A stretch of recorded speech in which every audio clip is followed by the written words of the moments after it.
Pernahkah kamu merasa stuck dalam hidup? Bukan dalam kondisi terburukmu, tapi kamu di situ-situ aja. Kamu tidak bertumbuh dengan eksponensial, tidak berkembang dengan cepat. Sementara orang-orang lain kok cepat banget ya pertumbuhan hidup dan karirnya. Mari simak 6 kebiasaan ini.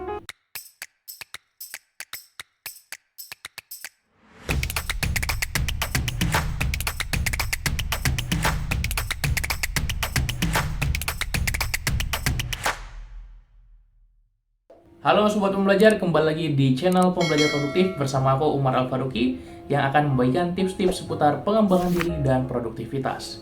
Hari ini kita akan membahas tentang bagaimana cara kita punya kebiasaan high performer.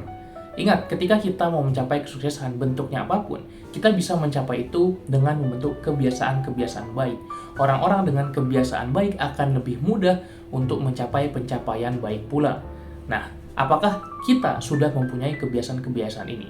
Kinerja yang tinggi dan baik tidak berkaitan dengan pendidikan, pendapatan, usia, kebangsaan, dan jenis kelamin orang tertentu. Tapi lebih ke apa kebiasaan yang dilakukan orang tersebut hari demi hari. Ketika kita melihat cara seseorang diukur di pekerjaannya, ada yang namanya employee performance atau performa dari setiap karyawan. Maka kita pun juga harus bisa menjadi orang yang berperforma tinggi atau kita sebut sebagai high performance individual atau high performer. Nah, sebetulnya yang membedakan antara orang yang berperforma tinggi dengan yang berperforma rendah adalah habitnya, adalah kebiasaannya. Di bukunya Brendon Burchard, Hard Performance Habits, ada 6 buah kebiasaan yang bisa membuat kita menjadi high performance individual. Kita akan bahas satu per satu.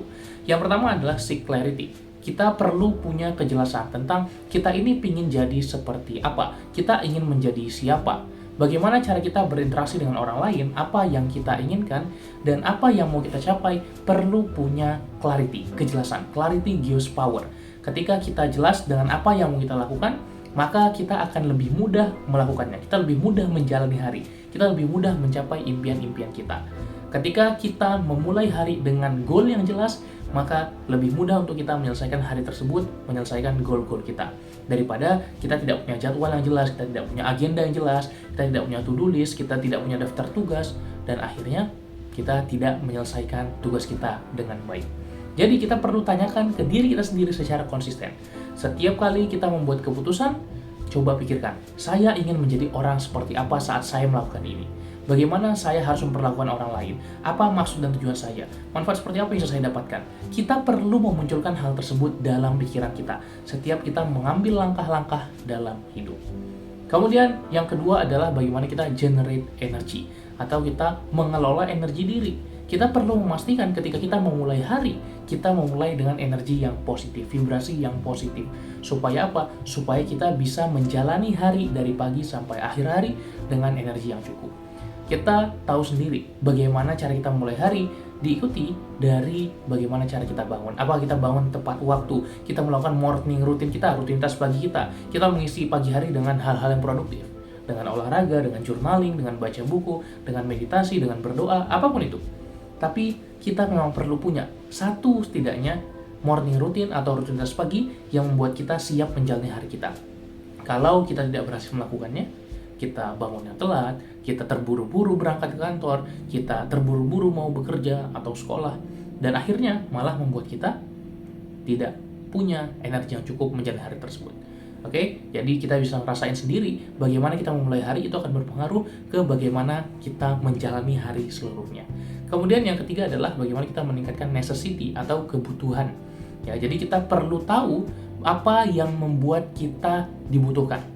Ketika kita mau menjadi orang-orang yang sukses, kita perlu menjadi orang yang tidak tergantikan, irreplaceable. Apakah kita dengan mudahnya bisa digantikan dengan orang lain? Atau dengan mesin, dengan robot di era otomatisasi sekarang? Atau kita punya sebuah value, sebuah nilai, sebuah skill set, sebuah keterampilan yang jarang dimiliki orang? Maka kita perlu meningkatkan kinerja baik kita dari sisi internal maupun eksternal. Internal berarti identitas diri kita, nilai kita, standar keunggulan atau excellence kita. Ataupun eksternal, kewajiban kita selesai, tanggungan kita selesai, komitmen kita selesai ke orang lain, sehingga kita dinilai sebagai orang yang punya nilai yang tinggi. Kita juga perlu untuk terus meningkatkan kemampuan kita, keterampilan kita, skill kita, dan sekarang sudah mudah sekali untuk kita belajar berbagai skill-skill di era sekarang ini. Kemudian yang keempat adalah meningkatkan produktivitas diri kita. Meningkatkan produktivitas diri kita berarti kita bisa menyelesaikan lebih banyak dalam waktu yang lebih sedikit. Kita bisa menghasilkan lebih banyak daripada orang-orang kebanyakan. Ketika kita bisa lebih produktif dibandingkan orang-orang yang lain, maka kita akan bersinar dimanapun tempat kita berada. Ketika kita berada di kantor, maka kita akan dinilai sebagai karyawan yang hebat.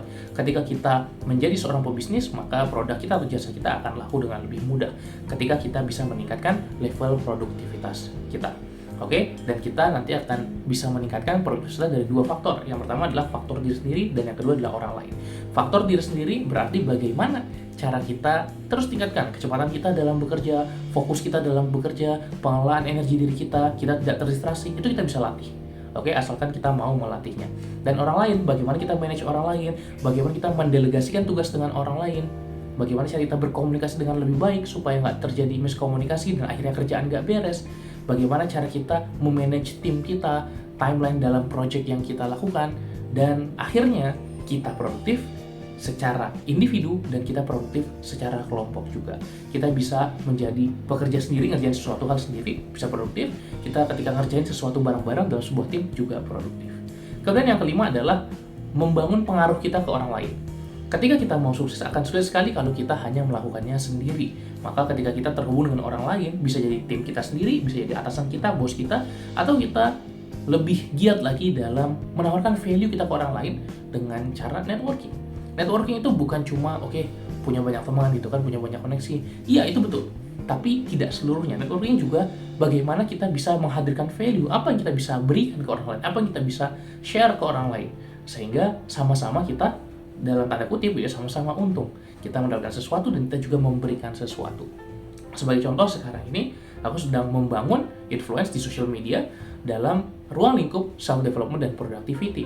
Dan akhirnya connect dengan berbagai kreator-kreator lain di bidang yang sama, di niche yang sama, di bahasan yang sama.